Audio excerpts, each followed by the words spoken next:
have John joining us from St. Joseph Hospital. So welcome. Thank you for being here. Thank you.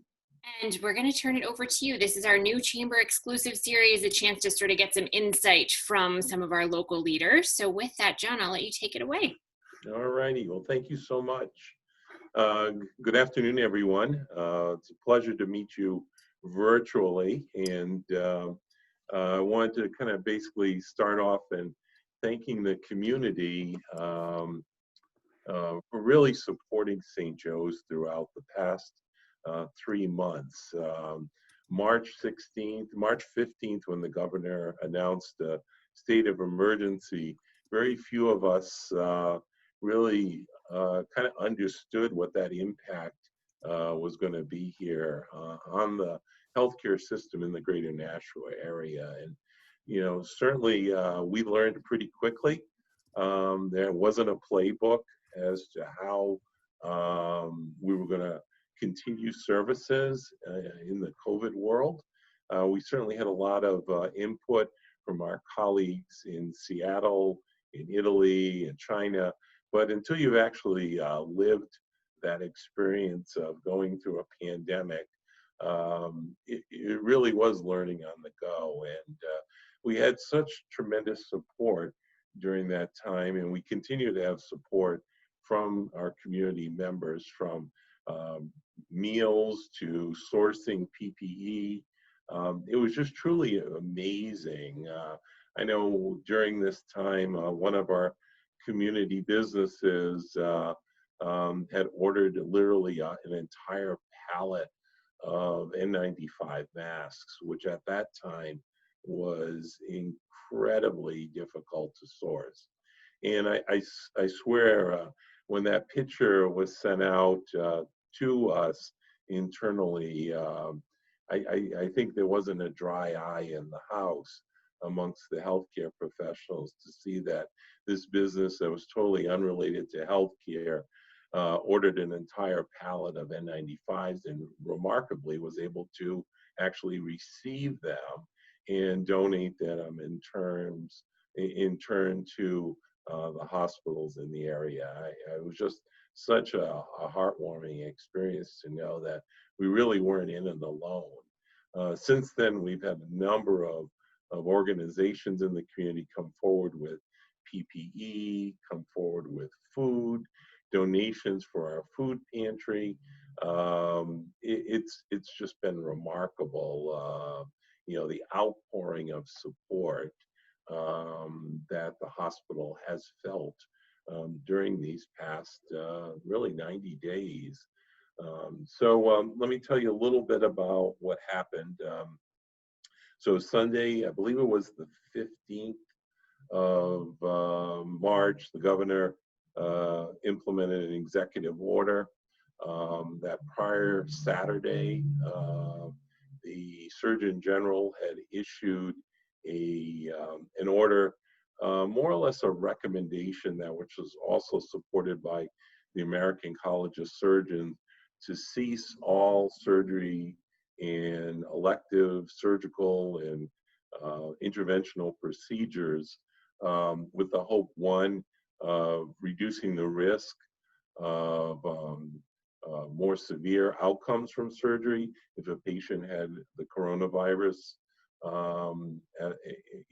in them during those procedures. There's enough evidence out there that suggested at that time and continues to suggest that patients who undergo surgery after having coronavirus or while they're in active infection really fare poorly. And we know that the virus has impacts multiple organ systems, so it made perfect sense.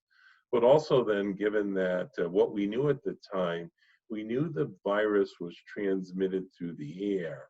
Later, we would learn that it was predominantly droplets that come from normal speech, from coughing, laughing, sneezing, that it is transported by droplets. And the only way that you can prevent the spread of that is by using PPE, or personal protective equipment.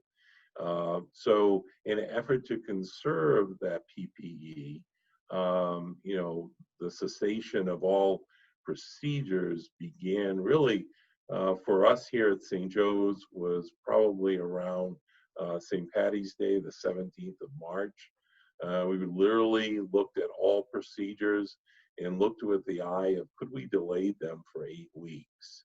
Was the patient's condition significant enough that we would take them to the OR prior to 8 weeks? And that was the kind of the pivotal point that we used. And what did that mean? That meant that most community hospitals really live on surgeries, endoscopies, and outpatient procedures as their main source of revenue. The days where hospital inpatient care was the predominant mix of revenue have long gone. It's really about outpatient services. And given the need to conserve PPE, the need to minimize the number of people coming in and out of the inpatient side of the hospital, as well as our practices, where patients who have multiple disease conditions come for treatment, became our imperative. And so as a result, we learned, in retrospect, we learned now that we can shut down services really quickly, but opening them back up is a challenge onto its own in terms of building that trust back in the general public, getting them to understand that we are probably one of the safest places in the city to be, in that we still, if you come to any of our ambulatory sites or to our main hospital on Kinsley Street, that not only are you're screened at every checkpoint, you're asked if you exhibit any symptoms. You are screened for your temperature, and if your temperature exceeds 100.4 degrees, you're really not gaining access as a visitor or routine patient. You may be routed to the emergency department where they could evaluate you further. Certainly all our patients who undergo surgery now are automatically tested for the coronavirus. And this isn't an antibody test, it is a viral test that we perform here. And patients who are admitted also, typically the patients who are admitted who have symptoms that are consistent with coronavirus are also tested, so that we're ensuring that we know your status in terms of viral status at the time of entry when you come in as a patient.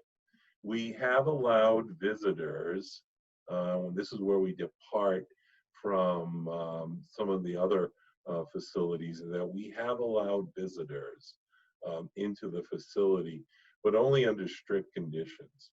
And those conditions are, when we've had a pediatric patient, we've allowed one parent to be with that patient for obvious reasons. We've allowed mothers who are laboring and who deliver their child here at St. Joe's to have their coach or their spouse with them during that process. We do not want any moms laboring alone. So we have allowed that process. And Mother Nature, doesn't go on vacation because of a virus. We had a fair number of deliveries during the 90 days of the pandemic. And then patients who were severely ill, who ended up passing during their stay, people who were, clearly either in hospice care or actively dying. We were of the mindset, and I think it goes back to our faith-based values, that we were not going to allow any patient to pass and be alone. And that was one thing that we were somewhat adamant about. There was a little bit of a debate here at the early stages, but in the end, we allowed patients to who were in that state to have a family member with them. So visitation still is restricted here at the hospital. A visitor can come in, if the patient is coming for a procedure at the hospital or initially admitted, and fits one of those conditions that I had mentioned. So we are allowing that. We don't anticipate changing our checkpoint process, and partly because there's a fair amount of what's known as asymptomatic spread in the community, whereby we know for a fact that patients have tested positive and have not exhibited any of the symptoms that you traditionally have heard about with the coronavirus. And so we're going to continue to keep those checkpoints up and running. In terms of testing, that was a challenge initially. The state lab automatically got overwhelmed as we started testing people. And then as criteria was released each week by the Department of Health and Human Services about who should be tested, when should they be tested, and what conditions should testing be performed, it became a little bit clearer when and how we should test. That didn't make the availability of tests any easier. And what we found was that we had to basically all of our coronavirus tests now are shipped out of state. We were shipping them to Minnesota, which created quite a lag in turnaround time, but the lag wasn't different than what we experienced with the state lab in Concord. So now we're shipping them to Cambridge, Massachusetts, and we're getting a good response of less than 24 hours with all test results. We do have in-house testing capability. That means that we can perform the test in-house in our own laboratory. Unfortunately, it's not an efficient test, and so that it is incredibly labor intensive. So we use it only in select situations where if a patient was booked for a surgery and their lab test that we sent to Cambridge has not come back, we'll run the in-house test and get the results so that surgery doesn't get rescheduled or delayed. So testing was a challenge for us in the beginning. And then PPE, or personal protective equipment, really became the next challenge. When you see the governor standing on the tarmac at the airport, and you see a private citizen and philanthropist having to help get PPE into the state of New Hampshire, you can understand the challenges that any one hospital had, or any other healthcare facility, such as nursing homes, had. Our pledge is to keep our employees safe and to keep our patients safe. OSHA mandates that. We owe it to our employees to keep them safe.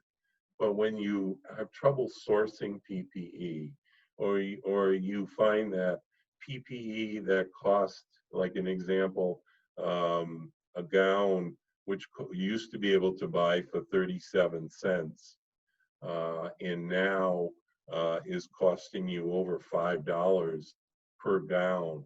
There's considerable amount of price gouging out there.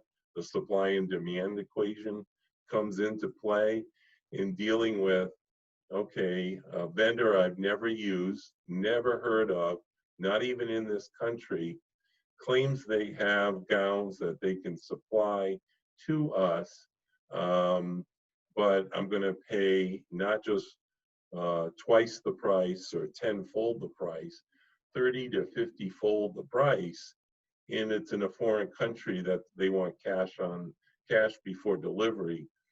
You really start having some ethical discussions in your mind, because you're wondering, will they ever deliver? And that was the same discussions you heard in a recent interview that highlighted St. Joe's and the work that Dean Kamen had done sending money abroad um, to an unknown vendor in the hopes that they're going to have PPE because you've got to keep your employees safe. Really a real challenge, a challenge for us. And luckily, we were never at a critical level here at St. Joe's. We were fortunate. We had a really astute supply chain team who started looking at PPE sourcing early in January and late December when they saw it starting to move across the country. Our hats off to them because, as much as we had hoped that our national strategic stockpile and our state supply would help us, it really only met a fraction of our needs. And then when you think about, we only had at most probably 20 to 24 COVID positive patients in-house at a given day at the peak of the pandemic here in New Hampshire, at least in southern New Hampshire. That meant that we were burning through about 1,200 gowns a day. And we only had about 20 to 24 patients who were positive or suspected positive. So when you start seeing these hospitals that had 200 patients who are COVID positive and who are looking at trying to keep their employees safe, you can understand the magnitude of the PPE supply and demand issues. It's just enormous. What we learned is that our supply chain, not just for St. Joe's, but across the country, really needs some help in sourcing and being able to convert production, whether it be N95 masks, whether it be goggles, whether it be gowns or surgical gloves, or even disinfectants. We really need to be able to modify that supply chain very quickly and gear up for the new demand. Certainly, we placed an order for 5 additional ventilators at the beginning of March, as well as another dozen of those hoods that you typically see people wearing on TV. They're known as cappers. We spent an inordinate amount of money. We still have not received that equipment. And that is, 90 plus days out.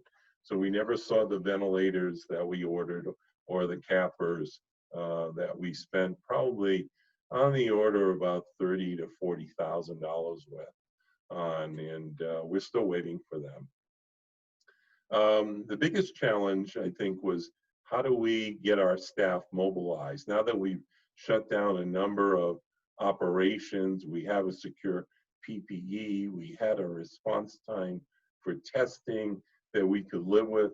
How do we then take these staff members who are now idle and retrain them to help us where the most critical need would be?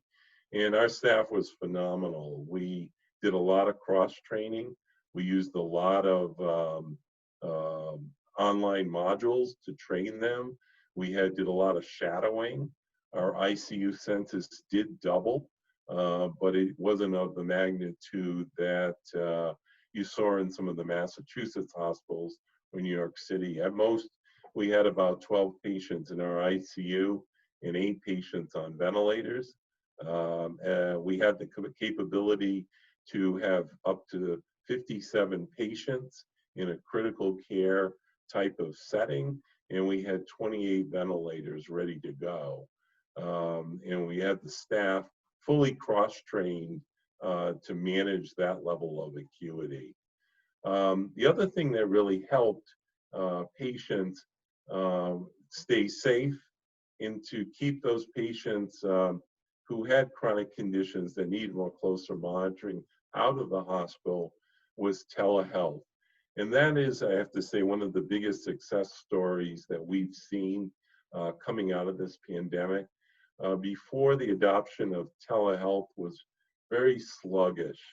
Everyone talked about the value that it brought, but we didn't see the payment reform that was needed to really implement it full scale. And that came about through a number of waivers, both from the Department of Health and Human Services, as well as through the governor's executive order. We saw a lot of change with telehealth, and that allowed us to keep in touch with those folks who are really chronically ill.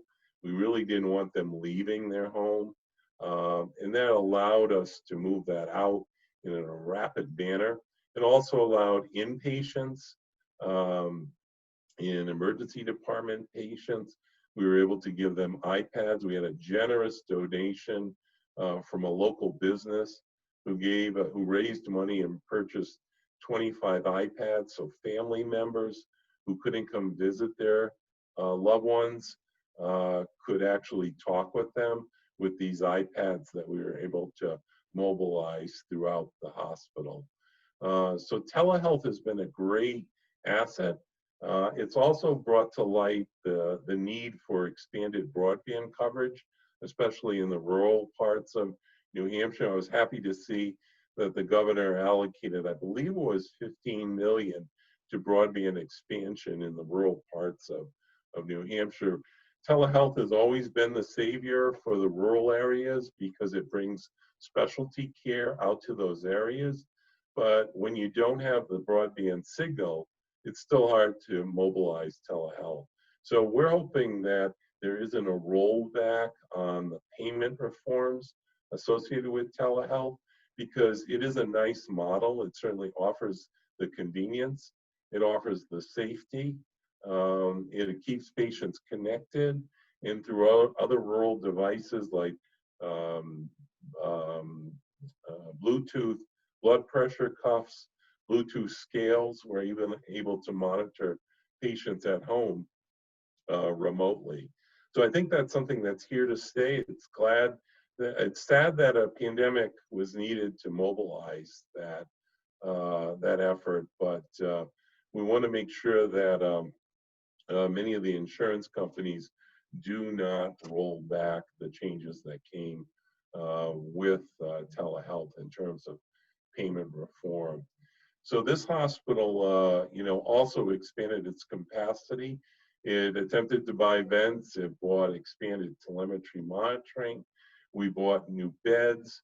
We planned to go from what we normally have as an average daily census or heads in a bed of around 80 to a capacity of 240. And we worked really collaboratively with our partners at Dartmouth-Hitchcock in Southern New Hampshire Medical Center.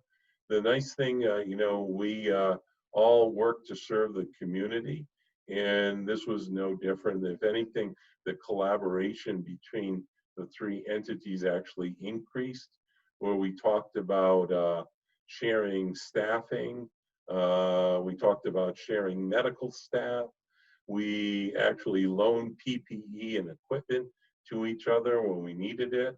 We had routine calls, sometimes daily, many of them facilitated by the City of Nashua Division of Public Health.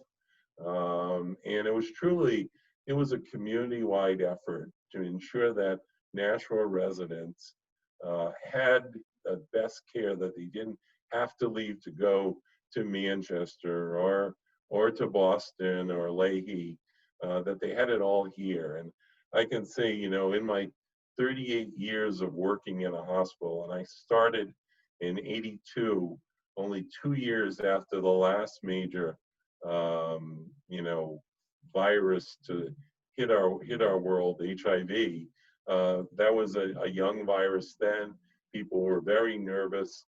There was a lot of learning around HIV. It certainly was not of the scale that we're seeing with the coronavirus, but I've never seen the level of collaboration that occurred as it did in your city with all the healthcare providers. And that is a kudos to, I would say, our calling, and our need to help. Where we need help now is that, building trust with the community, educating folks that This is safe to come here. We have established cleaning processes. There isn't a soul who can leave their office and interact with either other members of the workforce that are without wearing a mask. We feel very strongly about masking. Our pulmonary and critical care medicine division, all our docs are adamant. Preventing the spread of coronavirus is a combination of testing, knowing your status, contact tracing, disinfection, and masking. And of all those interventions, masking is the #1 most effective in terms of preventing the spread.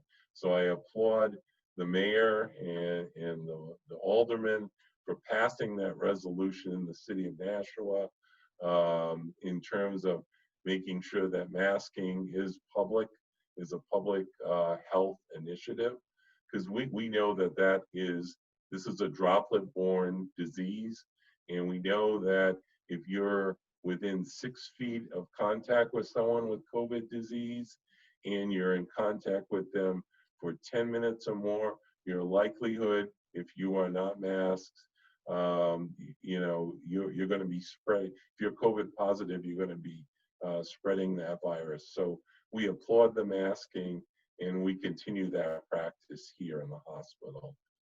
Everything is disinfected, and our challenge is to build trust back that we are a safe place to come for your care, whether it be out at one of the practices or within the hospital. The biggest challenge for us now is really CARES Act funding to support the enormous revenue loss. Many hospitals, are dependent on that outpatient revenue that was shut down as a result for a 3-month period. For St. Joe's, our losses just from our operations this year are projected to be just shy of 17 million. Our losses on our reserves are going to exceed that, and we're not any different than the other hospitals in the area. But what is different is that as the elected officials talk about the CARES Act funding that is being made available, many of those funding formulas have excluded the hospitals that support the city. We have not been a hotspot or a high impact area in Nashua. That's actually a good thing, and you should be happy about that. All the public health measures that were implemented have prevented us from becoming a hotspot, but that's still for the hospitals. We shut down 3/4 of our revenue source, and so we've not been available for funding. We serve the poor. We serve those who have trouble accessing healthcare, but our funding formula that was put forth didn't allow us to access any of that funding. And we're not a rural hospital. We're in the 2nd largest city. So while the rural hospitals are so dependent on outpatient sources of revenue, they were shored up through the CARES Act funding, and your city hospitals were not.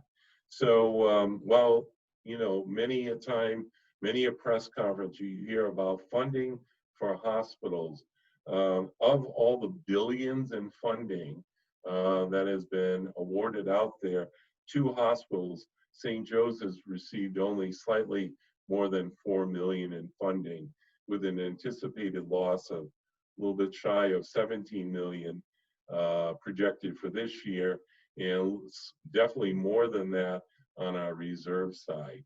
Does it impact our solvency? Is St. Joe's going to lower the flag? No, we're here to stay. We've been here 112 years. This is our 2nd pandemic that this hospital has survived, but our ability to reach and serve the community now really gets strained. And when we look at the number of residents in the state of New Hampshire who leave New Hampshire for care, most recently I heard that every year there are 9,000 New Hampshire residents who are hospitalized in Massachusetts hospitals. And this is elective hospitalization. And so I look at that and I say, why should a New Hampshire resident, and I'm one of them, I'm now a Hollis resident, almost 2 years now, and I look at that and say, why can't we get the phenomenal care? Why do people feel they have to go to Massachusetts? And now, for us, the hospitals that sit on the border in Manchester as well, we want to provide those tertiary level services, that complex care, as well as what we refer to as the bread and butter community services. And without that funding to get us back on track, it just really kind of, it saddens us to think that we're going to be delayed in meeting the needs of New Hampshire residents. So we're out there doing a large advocacy campaign with the state legislature, with the executive council, with the governor himself, as well as our congressional delegation. Senator Shaheen has been phenomenal in her work, as has Senator Rosenwald, and they've actually reached out to my office on a number of occasions, and I know that I have the support of our entire delegation, both on the state legislature as well as in our congressional delegation. But I wanted to call out those two individuals who have actually, called us, have been in our facility, certainly not during the pandemic, but in the past, and have been out there supporting your hospitals. So with that, I want to again say thank you. As someone who's new to New Hampshire as a resident, slightly less than 2 years, as someone who's been at the helm, be 2 years in August for St. Joe's. I feel the love.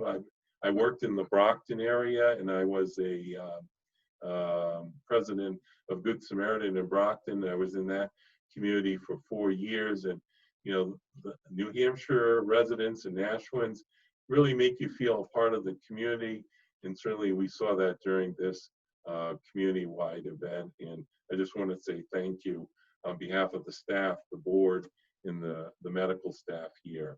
So with that, I'll kind of shut up and turn it back over to Kate. That was fantastic. Thank you, John. And so everybody who's joined us, if you hover down at the bottom of your screen, there is a little Q&A button. So if you have a question that you would like to ask, that'll come into me and I will pass it along to John. But in the interim, I'm curious from you. So clearly we're doing really well. Massachusetts is really doing well. I saw a map graphic today that sort of showed that Massachusetts and New York are almost creating the shield for the rest of New England, right? That they're, but obviously parts of the rest of the country, not so much. And so, what do you foresee? And I know nobody knows what to expect, but, part of me wonders how long can we sort of stay in this bubble if other places are seemingly kind of trending on a not so great path. Any thoughts about, what this is going to look like continuing forward? So I think there's a lot of science that says that we're going to have a second surge. The magnitude of that surge is really unknown. In the meantime, we're looking at our supply chain to ensure that we're more prepared.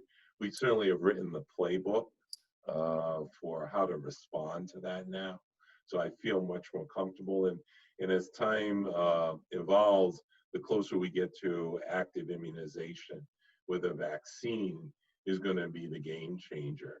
But in the meantime, continuing the social distancing practices, continuing masking in the public, and I know there's an anti-masking movement afoot, both locally as well as nationally. For us in healthcare, we just scratch our head. It's become a norm for us. I just had a meeting today with 6 individuals face to face, and we sat in a big room, 6 feet apart, all masked, and it was like business as usual. So you know, I think there is going to be a surge based on everything we understand, based on what my experts here at St. Joe's in the pulmonary and critical care and the emergency medicine side. Our hope is that it is not of the magnitude, and it all depends on how we behave, how we continue our safe practices throughout the summer. Okay, excellent. So we have a question. So someone is curious about sort of, have you had staffing issues, right? So whether it's having enough people, managing, potentially immunocompromised staff, are there enough trained professionals in New Hampshire? I mean, I feel like with my roles in the past too, I've been hearing for years about how, there's a shortage of nurses and nursing assistants and all those kinds of things. But what have you experienced with staffing issues? So we did not, because we didn't see that surge that you even saw, even in the border cities in Massachusetts. We would have a call with hospital CEOs in Merrimack, Haverhill, Lawrence, Lowell, Concord, Mass, and we'd hear these numbers, and we would be preparing to surge, and it never would come. So staffing was never an issue. And then also, our concern, in addition to the sheer volume of patients who would present and will we have enough staff, is how much of our staff would be exposed and contract the virus and be in isolation for 2 days, or even worse, be hospitalized. And of the 1,400 employees, we had 13 employees convert to positive. So they were confirmed COVID positive. Of those 13 employees who were COVID positive, 11 of them were community-based. So they picked up the disease in the community through their interactions. 2 were suspect, whether they were hospital acquired. So we never really hit that point where staffing became an issue. We were prepared from the standpoint, we had brought in some what we call agency or temporary nurses. They used to be called in the old days flight nurses, and they were specific for critical care because neither hospital has at any given point a large ICU census. Nashua in general, compared to other cities just over the border that have the same population with greater population density, usually those cities have much higher resting or normal ICU populations. Our ICU populations in Nashua are pretty low, which really speaks to, the overall good health of the population. So we never really experienced that challenge. Yeah, that's good.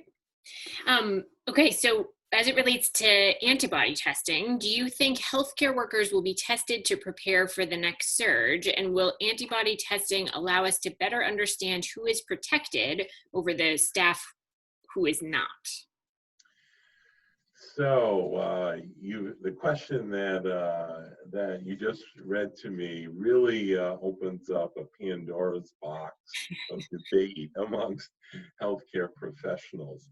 So while we know that antibody testing and antibodies present in a person's bloodstream indicate that they were exposed, we don't know what level of antibodies in the bloodstream actually help you or what we refer to as confer immunity. So I know there's a lot of focus on antibody testing. We have kind of moved away from the debate about testing for antibodies, and we've now entered the debate about random testing of healthcare workers at the hospital. When I say random, sampling your workforce, so we have 1,400 employees, and setting up a process to just promote some surveillance and look at random testing of healthcare workers. So that's another Pandora's box, as you can imagine. So we're in that process. I would like to see us implement that process. Certainly DHHS Commissioner Shivanette has indicated that if we have another surge, that will be a requirement for hospitals. But I'd like to see us move and be a little more proactive. We just have to work out the mechanics. So we would actually be testing our employees for the virus versus the antibody. And partly because now the disease is taken on a form of asymptomatic spread. So initially we asked people, did you travel and do you have certain symptoms? Well, then when it became community acquired, the virus was really about the symptomatology. And now we're finding patients, as they've gone in and tested in these nursing home outbreaks, they've tested all the employees, and there are people, in both employees and patients, who are COVID positive who are exhibiting no symptoms of the disease. So, long answer to the question, we have no plans to expand antibody testing for our patients or for our employees, but we are really thinking hard and fast about testing for the virus in our workforce randomly. Okay, another one. So even though we haven't seen the surges, are you anticipating surges in other locations impacting the supply chain for you? Oh, definitely. Certainly Arizona, Texas, and Florida have demonstrated that we're not through this. And it could have a significant impact on the overall supply chain. Now that it's interesting how it moved from the West Coast to Michigan and New York City and Boston, and now it's hitting the southern cities.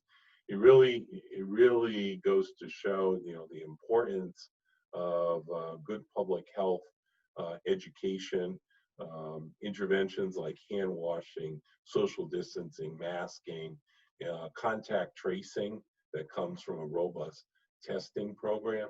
So as we live through the COVID-19 times, these programs become more solidified. But if people or governments, municipal governments, choose not to follow them or enforce them, it's hard to get compliance, and you start to see these outbreaks. That only challenges it for the rest of the country in terms of supply chain.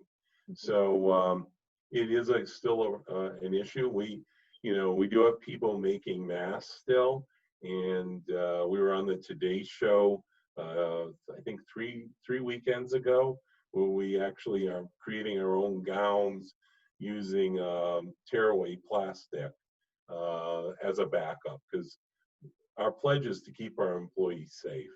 So to answer the question, yeah, it could have a significant impact as these outbreaks continue throughout the country.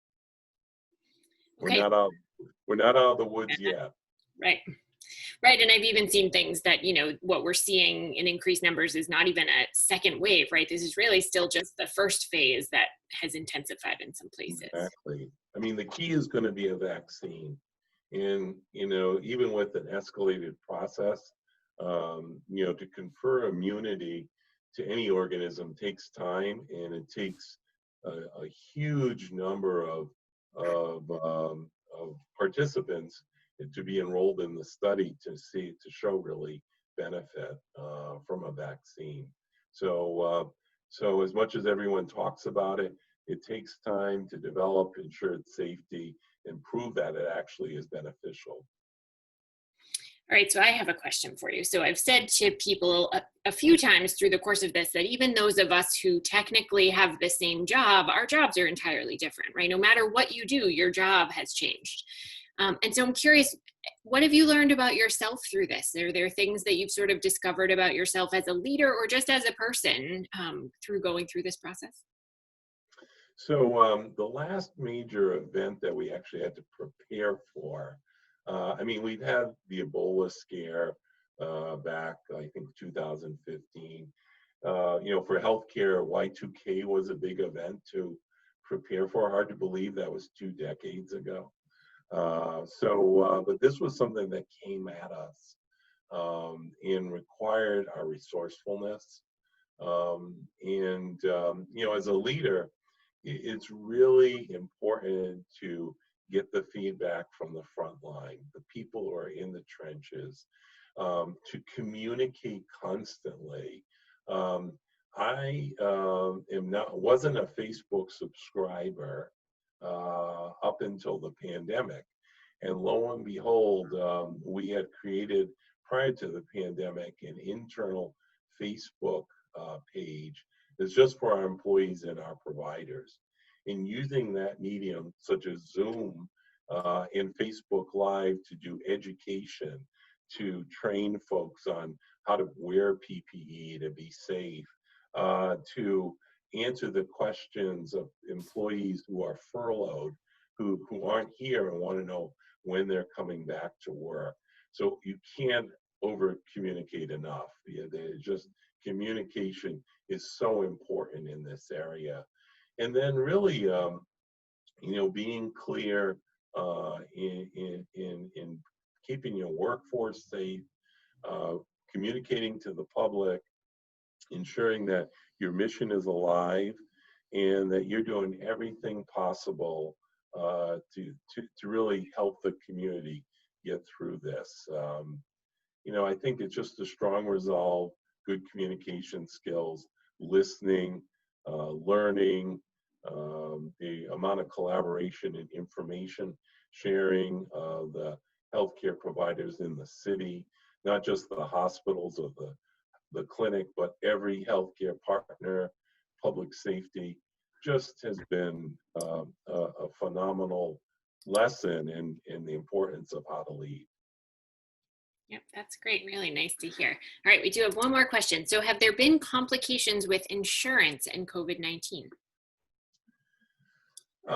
So we've employed telehealth pretty successfully. We rapidly implemented telehealth.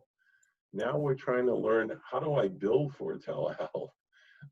And while there is executive orders mandating all insurance to accept telehealth encounters at the same rates, or what we call payment parity, as face-to-face encounters, we're still trying to figure out how to bill it. And our big fear is there's some move in the legislature to roll back the parity in terms of rates for telehealth, is to understand that billing that type of care still is yet to be resolved in some payers.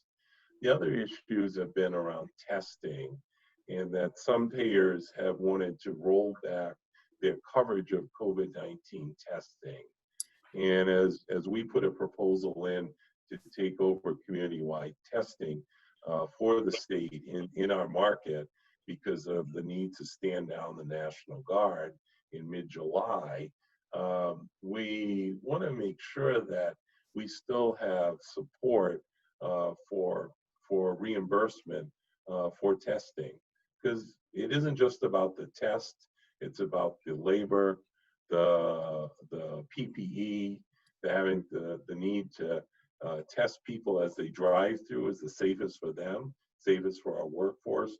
So erecting tents, all these little things that we never knew would come into testing, that now we're hearing some commercial plans want to roll back testing at the end of August or September, and we want to educate that that's just not acceptable.